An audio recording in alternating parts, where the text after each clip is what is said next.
সুপ্রিয় দর্শক, বাইকের লুকিং গ্লাস নাই। বাজে এখন 3:52। মাইলেজ কিং স্যালুটো আর হলো কমফোর্ট কিং FZS ভার্সন 4।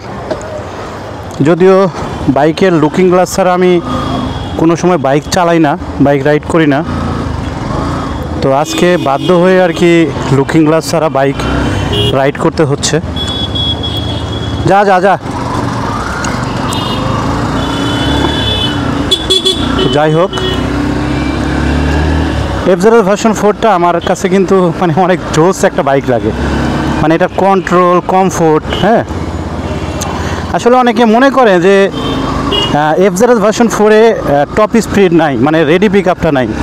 আসলে আমি তাদেরকে বলি যে আসলে ভাই, একটা বাইকে কতটা রেডি পিক আপ থাকার দরকার এবং কতটা টপ স্পিড থাকার দরকার।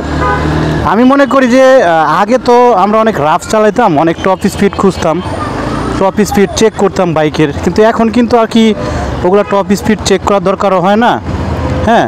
তো এখন আমি যেটা মনে করি যে একটা বাইকে 100 ক্রস করলে এনাফ।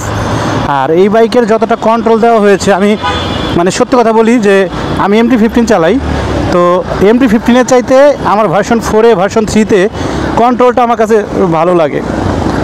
মানে মেনলি কন্ট্রোলটা আমার কাছে MT-15-এর চাইতে এই FZS ভার্সন 4টা একদম মানে বেস্ট। মানে আমার কাছে পার্সোনালি ভালো লাগে, কার কাছে কী লাগে জানি না। এই যে লুকিং গ্লাস নাই, পেছনে দেখতে পারতেছি না। যখন আমি ওভারটেক করবো কিংবা পেছনে দেখবো, আমি কিছুই দেখতে পারতেছি না, পেছনে লুকিং গ্লাস নাই। যখনই আমি ওভারটেক করবো একটা বাইকে, তখন একটু দেখবো পেছনে লুকিং গ্লাস নাই। তো যাই হোক, আমি লুকিং গ্লাস ছাড়া বাইক যদিও চালাই না, তো আজকে ফার্স্ট টাইম ঢাকা শহরে লুকিং গ্লাস ছাড়া বাইক চালাচ্ছি।